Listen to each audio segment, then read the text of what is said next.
Nah, saat ini saya juga ingin memberikan kesempatan nih buat Bapak dan Ibu yang mau bertanya langsung ataupun di kolom chatting. Tapi kayaknya ini udah keroyokan nih Pak Santoso. Udah banyak banget yang angkat tangan ini yang raise hand. Iya, Saya sampai boleh, boleh. bingung.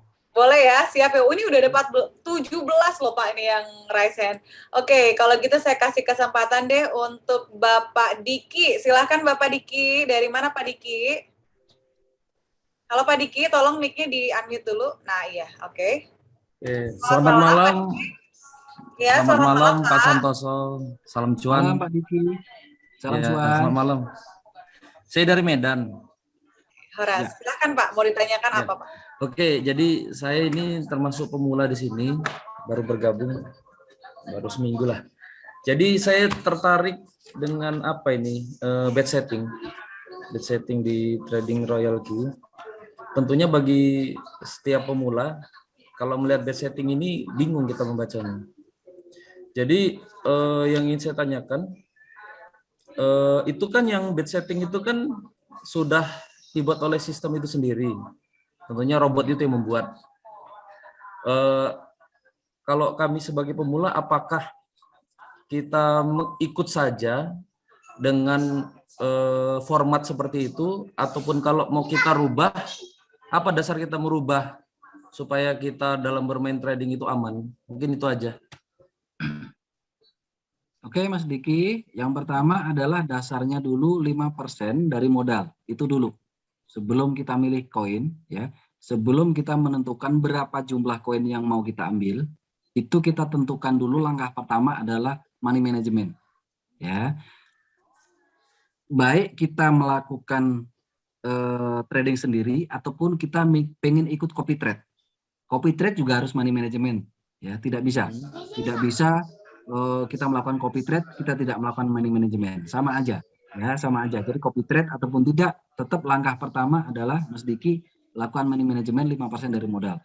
Setelah kita tahu 5% dari modal itu berapa, baru kita tentukan per koinnya kita mau berapa. Oke, jadi kalau per koinnya kita mau berapa entry-nya, pembeliannya, baru ketahuan nanti. Sebenarnya contoh, kalau misalnya 1000, 5%-nya kan 50 USDT ya, 50 USDT.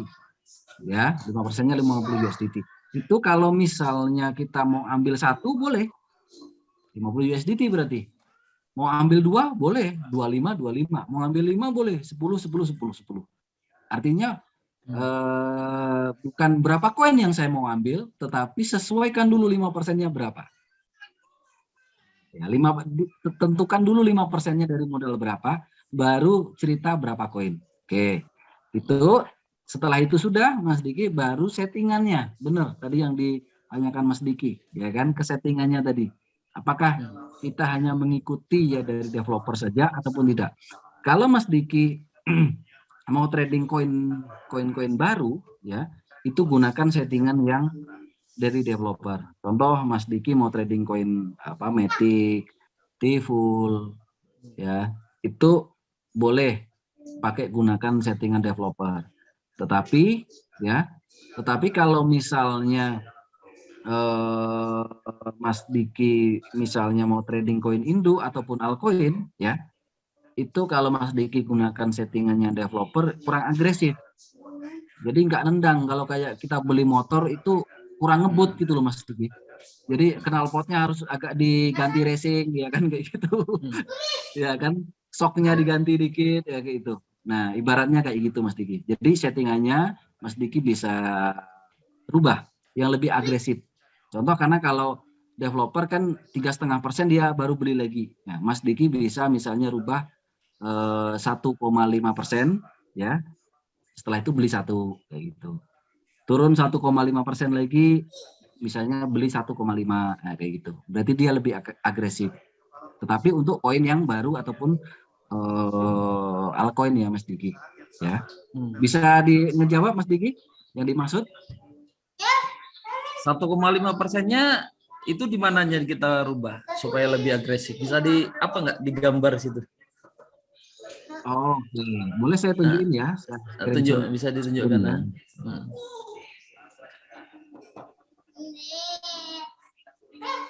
Dia juga masih floating, tapi floatingnya nggak parah ya teman-teman. Ya, teman-teman yang nggak money management pasti floatingnya masih 15%.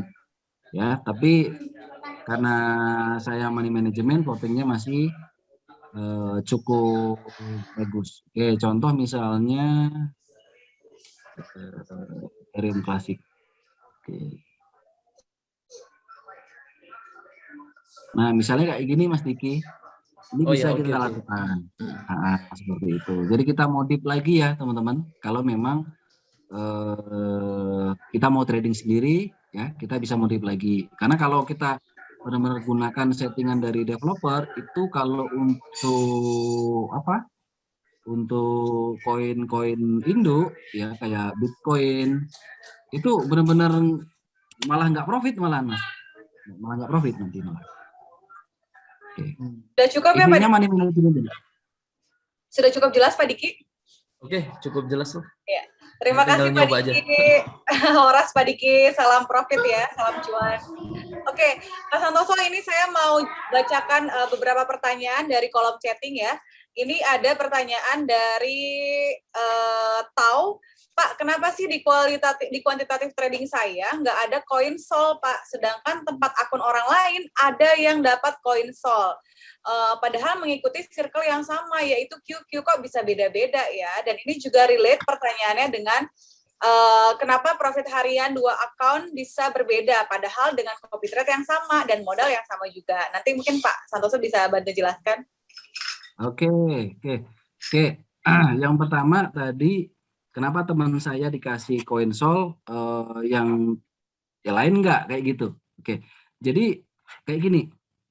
Ketika kita ngikut copy trade itu sampai sekarang saya belum mengetahui parameter apa yang diberikan ya dari robot, dari sistem ya. Yang memberikan sebenarnya bukan copy trade-nya tadi, bukan, karena dia hanya menyiapkan lebih banyak, tapi ada sebuah parameter kenapa saya diberikan sol, yang lain diberikan yang lain. Nah, itu sampai sekarang saya belum sempat bertanya ke feedback, Mbak. Jadi saya belum bisa jawab. Itu. Ya, itu pertanyaan yang sering.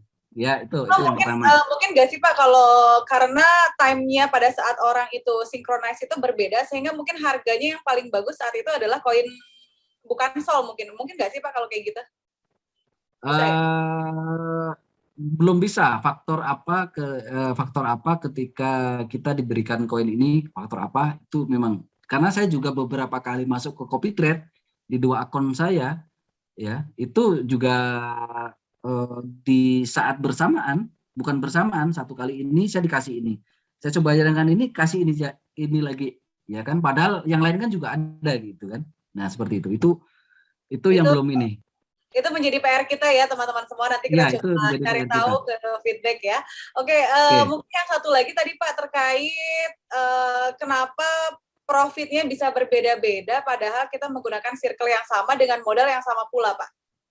Oke, ini pertanyaannya bagus nih Mbak Istia. Ya. Oke, ini membuktikan bahwasannya Royal Key adalah real trading. Ya, no investasi bodong, no money game, no abal-abal. Ya, kenapa? Contoh, kalau saya punya modal 10.000 US, Mbak Istia punya 10.000 US, misalnya Mas Irfan punya 10.000 US. Oke, sama-sama modalnya kita sama. Dan sama-sama money management, 5% dari modal. Oke, berarti 500. Oke. Dan sama-sama menggunakan setting trading yang sama. Oke, Mbak Istia setting tradingnya sama, saya sama, Mas Irfan juga sama. Oke. Dan sama-sama memilih 10 koin. Oke. Mbak Istia 10, saya juga 10, Mas Irfan juga 10, sama pula koinnya. Tetapi profitnya bisa berbeda. Anggaplah waktu start entry-nya sama. Ya, kita bersama, per detiknya sama, semuanya sama. Tapi profitnya bisa beda. Kenapa? Mbak Istia ngambil entry Bitcoin 100 USDT, saya Bitcoin 75, Mas Irfan 50. Mbak Istia ngambil koin kedua misalnya Ethereum 30, saya Ethereum-nya 70, Mas Irfan ngambil Ethereum-nya 150. Sudah dipastikan profitnya berbeda. Ya. Nah, itu jawabannya, Pak.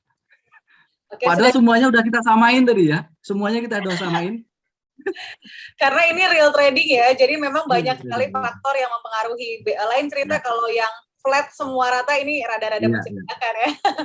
Oke, sekarang kita beralih Pak untuk penanya langsung. Di sini banyak soal yang udah raise hand. Saya kasih kesempatan untuk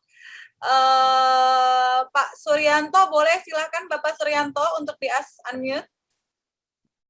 Baik, terima kasih. Selamat malam, Pak. Ya, Selamat malam. Ya. Malam, Iya. Pak Suryanto.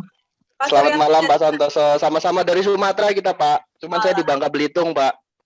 Oke, Bangka Belitung. Waduh, itu Oke. banyak nikelnya itu, banyak timahnya. Oh iya, harga timah lagi mahal nih, Pak. Izin bertanya, Pak. Saya pemula. Saya baru sekitar seminggu, Pak. Gitu. Biasanya saya mainnya manual, Pak, dulu di Indodex. Terus begitu saya dapat informasi ini, wah saya tertarik gitu. Yang mau saya tanyakan, Pak, di royalty kita kan setiap hari itu terhitung profit gitu ya, Pak ya. Catatannya itu lengkap gitu kan. Contohnya hari ini, saya modalnya nggak banyak karena pemula juga, Pak, hanya 600 USDT. Ya, coba ya. Hari ini saya dapat sekitar 15-an USDT, Pak, gitu profitnya. Nah, tapi Pak, profit yang antara di royalty dengan di Binance kita itu terlihatnya kok di Binance kok nggak nambah-nambah gitu, Pak. Apa saja, Pak, faktor yang mempengaruhi, Pak? Itu saja, Pak. Terima kasih. Ya, oke. Sebenarnya bukan nggak nambah, karena memang robot cycle terus, ya kan? Jadi sebenarnya kayak yang trading tadi, kayak logik kerja yang saya jelaskan pertama tadi, Mas Supriyanto. Kita udah profit berapa? 10.154 ya. Oke. Begitu dia sudah harga naiknya dari tadi ceritanya kan harga 500 naik ke 670. Dia kan profit tuh. Jadi uangnya jadi 10.154. Maka setelah 3 detik dia langsung open posisi baru 1 juta. Makanya uang kita tinggal 9.154. Nah, sebenarnya untung kita di mana? Untung kita dia masih dagang lagi dengan beli 1 juta. Jadi sebenarnya kalau Mas mau hitung semuanya, USDT-nya berapa, nanti si koin A ada berapa USDT, koin B ada berapa USDT, koin C berapa USDT, itu dijumlah, itu pasti lebih sudah nambah profitnya. Gitu. Sudah cukup jelas ya Pak Suryanto ya? Oh, di mute ya. Coba Pak, di unmute lagi. Nah, gimana Pak? Terima kasih. Ya, karena mungkin terpengaruh dari harga koin kita juga ya, Pak. Apalagi kemarin hari Selasa ada koreksi. Iya, benar, berpengaruh. Cuma sebenarnya kalau kita, iya karena lagi floating ya, benar. Iya, lagi floating, Pak. Langsung, gitu, Pak. Langsung kaget. Berpengaruh, benar berpengaruh itu, Mas. Benar. Ya kemarin sempat ke floating ya banyak. Benar, banyak sekali. Baik, terima kasih Pak Santoso. Salam profit ya, semoga segera. Salam cuan, semoga. Ya. Oke, saya mau balik lagi nih ke pertanyaan di kolom chatting. Banyak banget ini Pak. Jadi ini ada pertanyaan dari Bapak Jimmy. Pertanyaan pertamanya adalah kalau buat yang sudah money management-nya misalnya terlanjur 50%, bukan 5%, bagaimana cara keluar yang aman ketika hari ini market floating banyak, Pak? Ini udah terlanjur basah nih, kira-kira untuk menyelamatkan diri bagaimana? Lalu pertanyaan yang kedua juga, kalau kita nyari downline, misalnya ada tim yang mau bergabung dengan modal 1.000 USDT kan sulit, mungkin bisa orang main awal cuma 100 USDT, tetapi 5% dari 100 USDT itu kan cuma $5. Ya. Itu kan tidak 5%, Pak. Jadi gimana nih kira-kira solusinya? Silakan Pak Santoso. Oke. Jadi yang pertama ketika kita sudah 50%, seperti cerita awal saya dulu, ya kan, waktu di awal saya juga modalnya 100 USDT, ya kan. Sponsor saya, tim sponsor saya dari Malaysia, Mr. Supi, bro ya sudah coba ambil, bro aku mau trading nih, coba trading $100 gitu ceritanya Mbak, ya kan. Ya sudah, saya pandu, ambil itu, ambil 5, disuruh ambil 5. Ya, ternyata sponsor saya juga nggak ngerti money management. Setelah 1 hari floating dia, waduh bro, kenapa nggak profit ini? Lah kamu kemarin ngambil berapa? Ya kan bro yang nyuruh ngambil 5. Waduh, saya bilang gitu kan. Gitu ceritanya. Nah itu karena waktu itu juga cuma 100 USDT ya, maka waktu itu saya tambah lagi 500 USDT dan saya coba belajar melepaskan floating saya. Saya tidak mau cut loss. Padahal kalau 100 USDT floatingnya sekitar 35%. Berarti sekitar hampir 40 USDT lah ya, sekitar 500.000 nggak nyampe ya. Tapi saya mikirnya bukan kerugian 500 ribunya, tapi bagaimana cara bisa ngelepasin itu. Maka saya injek 500 USDT ya, modal baru. Oke, bisa kedengaran Mbak? Ya, bisa Pak. Oke, saya injek dana baru untuk menyelamatkan 35 USDT kerugian saya tadi dengan 500 USDT. Dan saya tunggu momen. Saya tunggu momen ketika dia setelah 1W dan dia mau naik, saya baru lakukan pembelian. Ya, dengan tombol buy tadi saya beli di sana, sudah setelah itu lepas seperti itu. Itu kalau misalnya kita mau ngelepasin, jadi caranya ada dua, kita tunggu saja kalau kita tidak ada dana. Yang kedua, kita bisa tambah dana. Oke, seperti itu. Cuma kalau misalnya membutuhkan dana besar, ya sebenarnya kalau di trading kripto ini kan juga nggak berbahaya ya, nggak sebahaya kayak di forex kayak gitu ya. Sebenarnya kita kayak. Halo Pak. Halo Pak Santoso. Ini ada gangguan sinyal ya sepertinya. Halo Pak. Jadi itu tadi ya teman-teman untuk jawaban pertanyaan bagaimana cara lepas dari floating loss. Yang pertama itu bisa dengan kita tunggu saja, karena pasti kalau kita trading di spot itu, apalagi kita pakai koin-koin yang fundamentalnya bagus, nanti pasti akan naik lagi. Kemudian, atau kita bisa juga injek modal tambahan supaya averaging price-nya itu nggak terlalu jauh dengan current price-nya. Jadi kurang lebih seperti itu ya Pak Jimmy ya. Oke. Pak Santosonya udah keluar nih, mungkin karena sinyalnya juga terganggu. Mungkin untuk operator bisa tolong dihubungin atau dibantu di kontak Pak Santosonya, kira-kira bisa balik lagi ke sini atau enggak? Mbak, kembali lagi Mbak. Ya, saya. Oke, Pak. Ya, ilmu penghilang nih. Ya, tadi sampai di bagaimana kita melepaskan dari floating, Pak. Ya, yang pertama kita bisa tunggu, yang kedua kita bisa tambah dana. Ya, nggak usah khawatir teman-teman, di kripto ini trading paling lebih aman lah dibanding trading yang lain. Ya, kita mau tambah berapapun ya, ketika momen yang tepat, ketika lepas ya sudah. Yang dana penambahnya tadi mau diambil lagi juga bisa kan kayak gitu. Oke, Pak. Itu yang pertama. Yang pertanyaan yang kedua apa tadi Mbak ya? 100 USDT. Iya, kalau 100 USDT karena 5%-nya kan $5. Jadi gimana nih first buy-nya nih? Oke, berarti kita hanya diizinkan 10%. Dan 10% ini ambil koin induk saja ataupun altcoin. Jangan ngambil koin yang lain dan ambil satu saja. Ya. Ambil ya Bitcoin sama XRP aja lah. Seperti itu. Ambil koin induk, satu koin, dan first buy-nya tetap $10 ya, karena dari Binance memang minimal $10. Ya. Sudah cukup menjawab ya Pak Jimmy ya. Kalau gitu saya mau beralih lagi ke penanya langsung. Ini ada Bapak Sarjono nih, udah standby dengan kameranya. Halo Pak Sarjono, silahkan di unmute Pak. Ya, silahkan. Selamat malam Pak. Selamat malam. Oke, Bapak dari mana Pak asalnya Pak? Dari Banjarmasin. Wah, Banjarmasin. Luar biasa. Iya, Pak Santoso, saya ini baru bergabung Pak, dari baru beberapa hari ya, 4 hari. Dan pas kena floating, Mbak.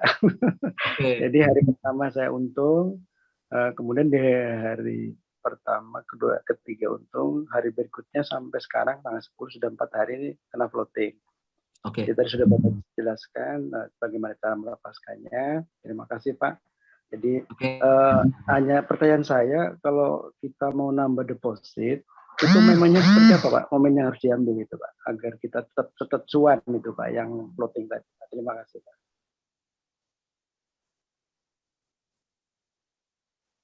Halo? Ya, Bapak modalnya berapa kemarin? Total modalnya? Hanya 100, baru 100 karena baru pertama kali masuk. Ya, nggak apa-apa Pak, sama. Saya juga 100 dulu Pak. Iya. Ya, saya juga $100 dulu Pak. Nggak apa-apa. Iya. Oke. $100 Bapak ngambil berapa koin, Pak? 3, Pak. 3, berarti 30 USDT. Berarti 30% Bapak. Iya. Iya, 30%. Berarti 30% dari modal. Oke, itu masih mending, Pak. Saya 50% dari modal, Pak, waktu di awal. Dan harga ini floating juga. Kemungkinan Bapak floatingnya di atas 25% ya? Iya, betul. Iya. Kayak dokter aja sih saya, Pak. Kayak dokter aja. Sebenarnya Bapak bisa tambah, misalnya Bapak tambah untuk nyelamatin ya. Sebenarnya itu Bapak floatingnya itu kemungkinan ya 30 sampai $40 lah Pak, Bapak kerugiannya itu. Kalau misalnya Bapak cut loss, tapi saran saya jangan cut loss, jangan jual rugi. Ya, Bapak tinggal tambah ya, tambah misalnya 500 US. Ya, caranya seperti apa?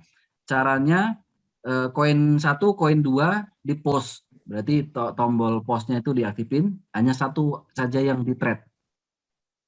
Yang di tradingan satu saja, oke. Terus misalnya, tapi nanti Bapak minta pandu sama tim sponsornya yang di atas, V2, V3-nya, minta tanya kapan melakukan pembelian, ya, kapan melakukan pembelian yang tepat. Ya, karena kan hari ini juga masih sideways ya Bitcoin, Pak. Ya, berarti kalau misalnya besok ada momen bagus ya, dana 500 itu misalnya Bapak bisa lepaskan satu dulu. Misalnya Bapak beli 50 USDT tetap satu. Oke, nanti dari 25 itu bisa minusnya misalnya tinggal 15 kayak itu, ataupun Bapak langsung tembak 100. Ya kan? Tembak 100 itu kemungkinannya floatingnya tinggal di bawah 10 itu. Ya, di bawah 10. Dan tunggu, tapi lakukan itu ketika harga Bitcoin udah mau naik, karena yang lain pasti mau ikut, ya, gitu Pak. Jadi lepasin satu. Saya kemarin butuh waktu 3 hari Pak untuk ngelepasin floating saya, karena saya tidak mau cut loss, tapi saya tahu caranya untuk lepasinnya dengan menambah dana baru, itu Pak. Tetap konsultasi dengan tim sponsor, tim leadernya ya Pak ya. Iya. Sudah cukup jelas ya Pak Sarjono ya. Jadi tetap koordinasi dengan upline-nya ya untuk info-info terkait kira-kira kapan harus ini masuk lagi. Oke, terima kasih Pak Sarjono. Sekarang saya mau beralih nih Pak Santoso, masih kuat kan jawabin pertanyaan? Boleh ya. Oke. Ada pertanyaan dari kolom chatting lagi Pak. Jadi ini pertanyaannya terkait, ini dari Pak Indra. Kenapa jumlah koin antara revenue detail dan di trade history Binance berbeda ya Pak? Saya ikut copy trade, beda-beda juga selisihnya. Itu kenapa ya? Kadang-kadang suka berbeda gitu Pak. Di revenue detail dengan yang di trade history. Trade history dan revenue detail. Ya. Saya belum tahu juga ini, Mbak. Tapi mungkin kalau revenue detail itu karena diakumulasi ya, Pak ya. Kan kalau trade history satu-satu poinnya yang informasinya. Kalau tidak salah, ya salah ya. Ya benar ya, kalau revenue detail memang dia gabungan. Kalau di apa? Iya. Itu memang per koinnya di apa aja kayak gitu.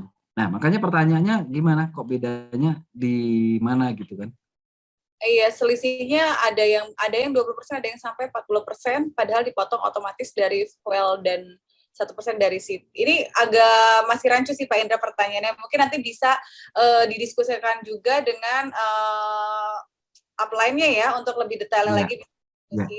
Dan pastiin kalau memang ada data yang tidak valid, ya pastiin dulu tapi ya Mbak ya, dipastiin kalau memang benar-benar tidak valid, segera laporkan ke feedback. Karena ini penting sekali untuk developer teman-teman ya. Karena saya juga dulu pernah jadi developer juga. Ketika ada laporan kayak gitu senang sekali Mbak. Oh ternyata di sini ada yang salah ini gitu. Oke. Jadi, ya tapi pastiin dulu. Ada juga yang asal lapor aja. Perasaannya udah bener ini ya ini kayak gitu kita jadi pusing developernya kan. Gitu. Inputan juga ya untuk royaltinya supaya terus berkembang ya. Iya, iya. Oke, Ini masih banyak lagi pertanyaan, tapi mungkin mohon maaf kalau tidak terbaca semua karena keterbatasan waktu juga.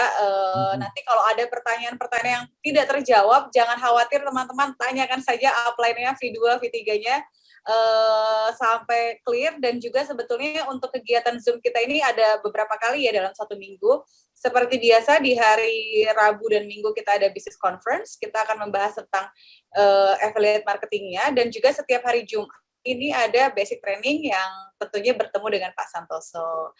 Oke, ini mungkin saya akan ngasih kesempatan untuk penanya langsung ya, satu lagi ya Pak ya, nggak apa-apa ya. Ini ada Pak Diki. Silakan Pak Diki. Halo Pak Diki. Ya, silakan di-ask to unmute Pak Diki. Udah tadi? Oh udah ya, ini masih apa namanya? Saya lower hand dulu ya. Oke, karena saya lebih tertarik ya videonya nyala nih. Oke teman-teman yang mau nanya, kalau bisa videonya nyalakan ya, biar kita juga bisa saling bertatap muka. Nah ini ada perempuan deh, dari tadi laki-laki terus yang nanya. Saya mau Priscilia nih, silakan. Kali ini perempuan. Halo Mbak. Di unmute dulu Mbak, mic-nya Mbak. Sasa. Oke, udah bisa ya. Halo Mbak, dari mana Mbak? Aku dari Jakarta, salam kenal semuanya, Priscilla. Silakan. Iya, aku mau nanya tadi tentang yang subbin mode sama subbin mode yang real time.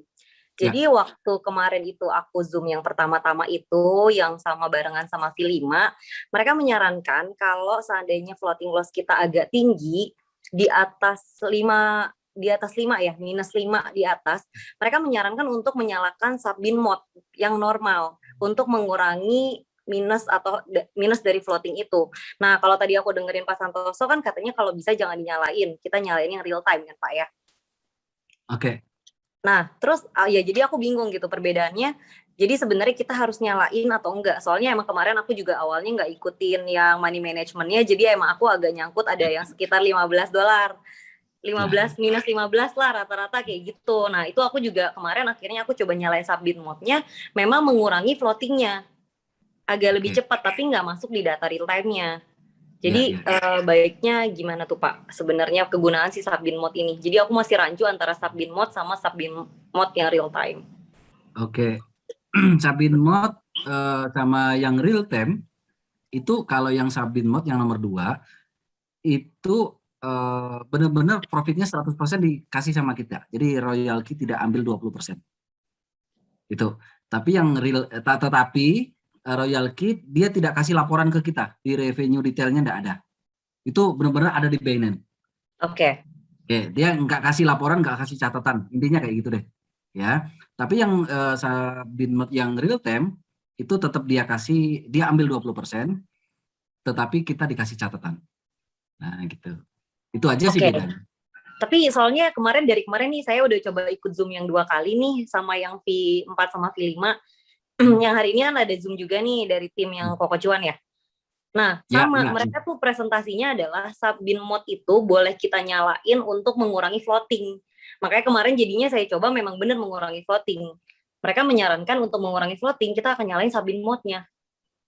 Mengurangi floating. Jadi saya bingung. Iya benar, untuk mengurangi floating mereka menyarankan untuk menyalakan subbin mode. Aku udah coba ikutin 2 kali dan sama gitu kata-katanya. Jadinya makanya pas lagi dengar Pak Santoso punya kok beda gitu loh. Oke. Nanti saya juga cari klarifikasi ke Koko Cuan juga. Kemungkinan Bro Edric ya kan di atasnya Bro Edric. Nanti saya info juga ke Bro Edric. Oke, tadi terus satu lagi boleh diulang Pak, agak minusnya 15% itu emang saya udah tambah dana. Terus tadi gimana caranya untuk mengejar si floating ini lebih cepat? Oke, tetap tunggu momen yang tepat karena kemarin hari ini masih sideways biasa. Setelah dia dump, ya dia biasanya masih santai-santai dulu, sekitar 3 hari. Setelah itu dia akan mulai menggeliat lagi. Ya, jadi aku udah tambah dana. Iya, tambah dana. Kemungkinan 1-2 hari ini pasti ada pergerakan market. Oh, jadi itu yang stop call marginnya nggak boleh dimatiin sama sekali ya sebenarnya? Iya, karena kalau stop margin call itu kita aktifkan ketika belum terjadi. Ketika belum terjadi harga dump. Kalau udah terjadi ya nggak ada gunanya juga kan. Itu sebenarnya fitur itu memang untuk para trader yang memang sudah bisa menganalisa harga, mau jatuh ini. Nah, dia aktifkan itu fitur itu. Maka dia akan ngelos kayak remnya dicopot. Oh, dia nggak makan layer kan. Jadi seandainya memang udah terjadi down, memang udah nyalain aja, biarin dia buy terus walaupun agak floatingnya jadi banyak, nggak apa-apa gitu Pak. Soalnya udah ada satu poin sekitar 130. Ya, tapi kalau misalnya market udah ketahuan down satu kali satu hari, kemungkinan besok masih mau ini, ya bolehlah diaktifkan. Berarti untuk hari kedua, hari ketiga benar-benar layer nggak kemakan. Itu boleh juga. Tapi kalau udah memang sudah selesai down, kayak ini kan udah selesai nih di bawah nih, ngapain lagi kita aktifin kan kayak gitu. Oke, jadi itu sebenarnya stop itu kalau kita udah dapat sinyal untuk mau turun baru coba kita stop gitu ya? Benar, jadi sebelum terjadi kita aktifin, nah itu fungsinya sebelum terjadi. Jadi kalau udah terjadi percuma kita nyalain stopnya, biarin dia ngebeli terus malah Pak. Biarin justru biar dia trading aja di bawah kalau memang masih. Oke, ya udah.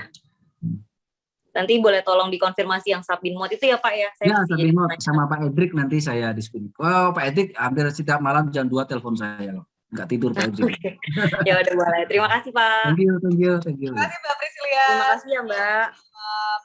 Oke, karena sekarang juga udah jam 2.55, saya mau pilih 2 pertanyaan terakhir deh Pak Santoso, nggak apa-apa ya 2 pertanyaan terakhir. Oke, 2 pertanyaan lagi teman-teman ya. Ya, 2 pertanyaan terakhir. Jadi 1 pertanyaan saya ambil dari kolom chatting.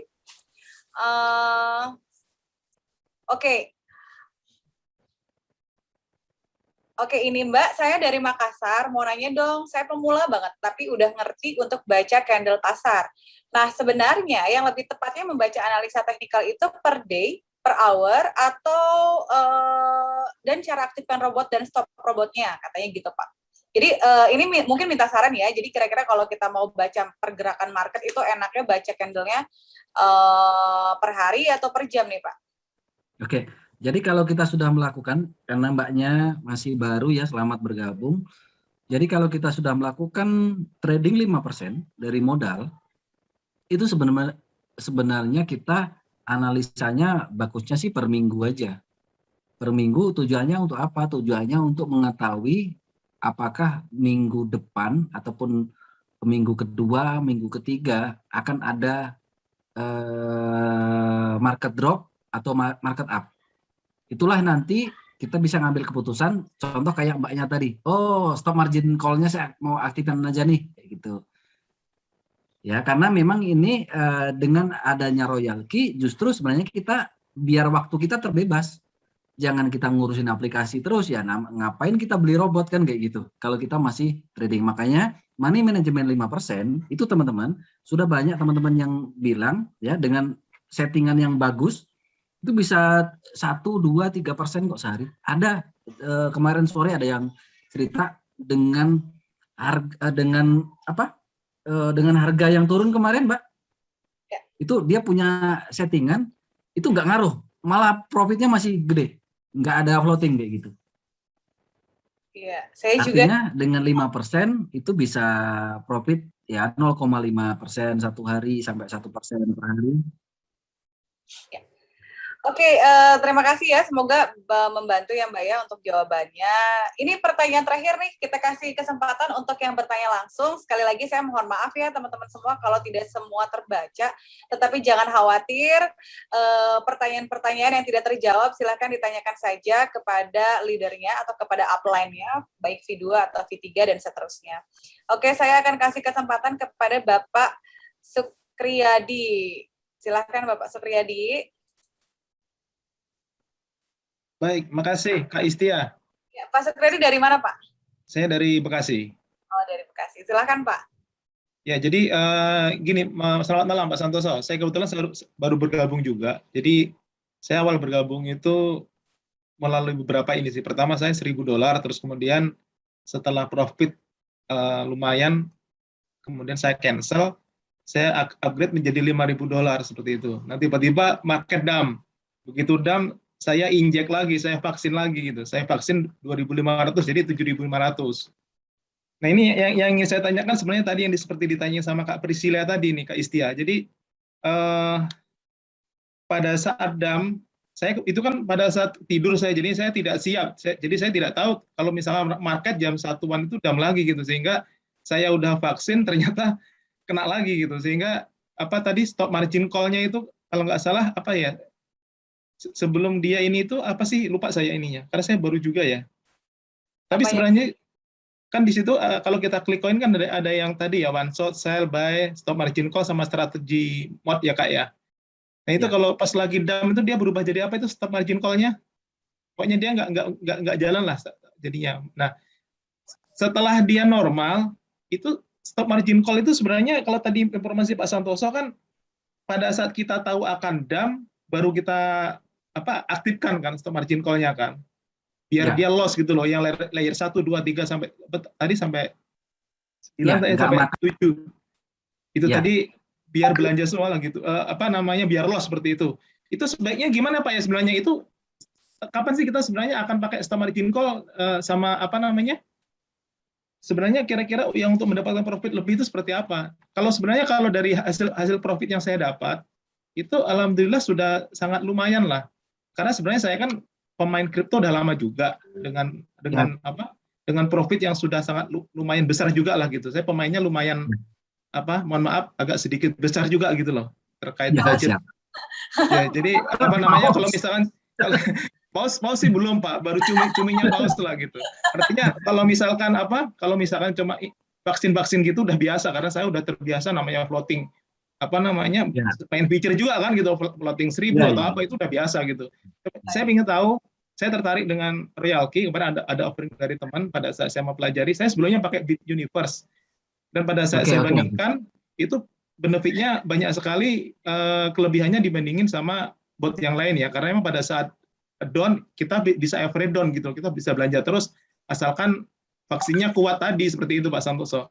Ya saya kan, tadi saya agak sedikit telat, cuma saya tadi sempat masuk terkait strategi informasi tadi yang one shot, sell, buy, stop margin dan lain-lain. Cuma saya ingin tahu yang untuk stop margin itu sebaiknya settingannya gimana sih untuk mendapatkan profit yang lebih besar gitu. Meskipun saat ini sudah lumayan lah Pak saya mendapatkan profitnya. Dengan beberapa hari ini saya sangat, ya meskipun sebenarnya mohon maaf kalau dibandingin dengan pendapatan yang kalau saya main feature atau apa masih jauh ya, dengan spot sendiri sekali saya belanja langsung dapat $1.000 biasanya profitnya seperti itu. Tapi so far saya diam aja, saya tidur aja dengan kondisi market seperti ini, saya masih dibayar seperti itu loh.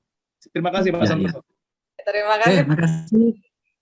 Silakan Pak Santoso. Pak Supriyadi ya Mbak ya? Ya, betul. Ya, jadi Pak Supriyadi yang stop margin call itu adalah fitur di mana ketika itu kita aktifkan fitur itu benar-benar layer yang sudah kita tentukan turun sekian beli berapa, turun sekian beli berapa, itu benar-benar tidak berguna. Itu artinya.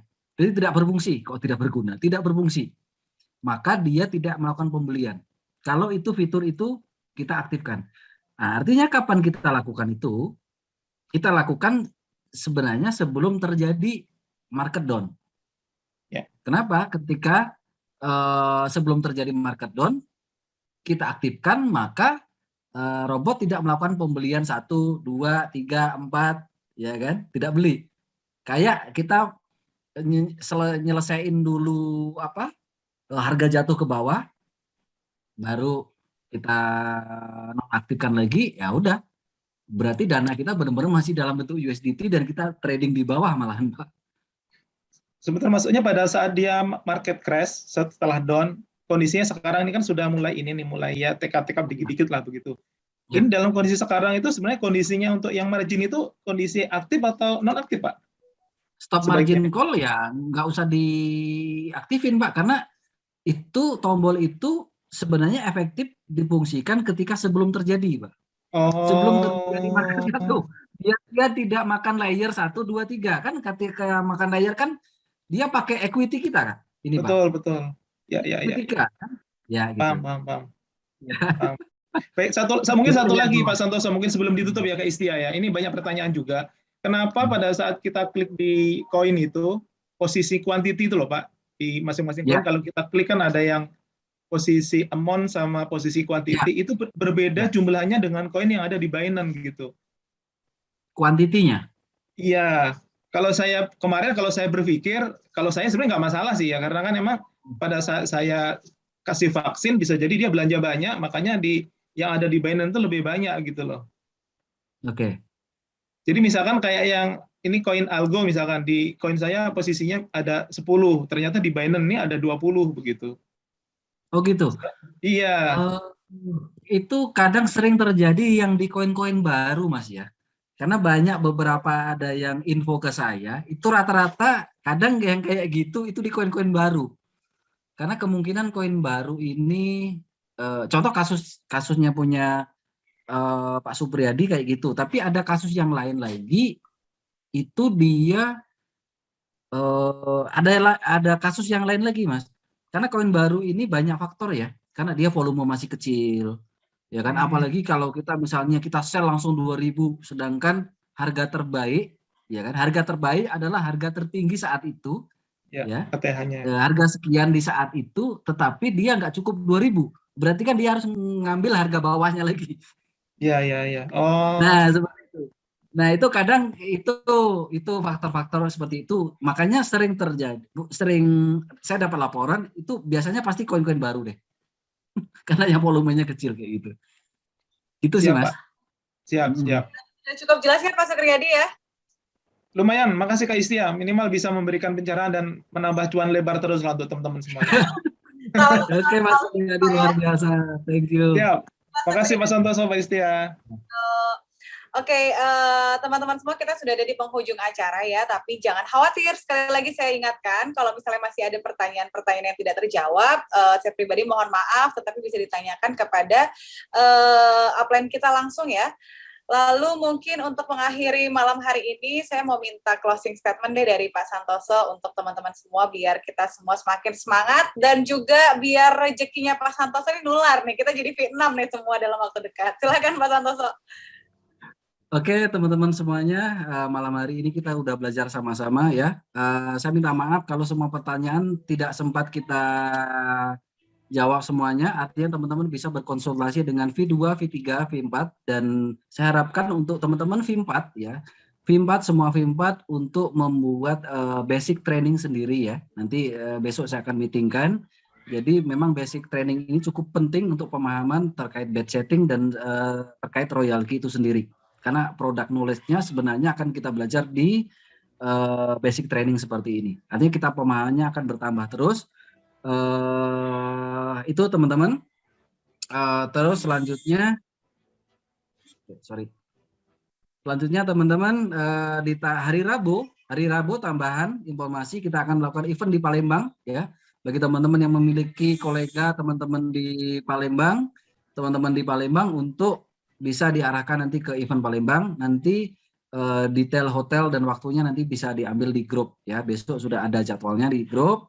Terus tadi meeting V3, besok kita akan meeting V3 V4 menentukan titik jadwal roadshow Royalty Indonesia ya, dari Sumatera sampai Surabaya ya kan. Yang pengen ikut roadshow ayo kita sama-sama.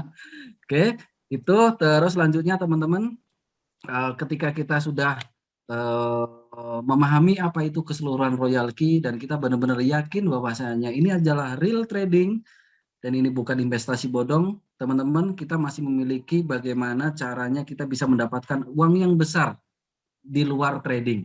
Teman-teman bisa lakukan itu dengan mengembangkan networking-nya. Dengan cara apa? Dengan cara sharing saja ya. Tidak perlu ada presentasi tapi sharing apa yang kita sudah rasakan ya. Dengan sharing teman-teman itu tingkat closingnya semakin tinggi ya. Seperti itu. Lakukan dengan konsisten, komitmen, dan bayar harganya teman-teman ya. Ketika teman-teman melakukan itu, pasti teman-teman bisa jadi V2, V3, V4, V5, V6 ya. Saya juga tidak kebayang sampai hari ini tidak kurang dari 10.000 US sehari ya, bahkan bisa sampai 26.000 US satu hari teman-teman. Karena memang dari awal saya melakukan dengan komitmen konsisten. Kalau saya tidak tahu saya harus belajar, kalau saya tidak tahu saya harus belajar kemana, saya benar-benar belajar dan saya lakukan komitmen dan konsisten ya. Lakukan hal yang sama teman-teman, maka kita akan berada di puncak yang sama. Terima kasih. Assalamualaikum warahmatullahi wabarakatuh. Waalaikumsalam. Luar biasa, tepuk tangan tangan dulu dong untuk Pak Santoso. Mari teman-teman kita atas Pak Santoso, amati, tiru, dan modifikasi supaya juga rezekinya menular seperti Pak Santoso. Akhir kata saya Istia Sofiani undur diri. Mohon maaf apabila ada kesalahan selama menggunakan acara ini. Wabillahi taufiq wal hidayah. Wassalamualaikum warahmatullahi wabarakatuh. Salam cuan tumpah-tumpah. Salam cuan tumpah-tumpah. Sampai jumpa di lain kesempatan.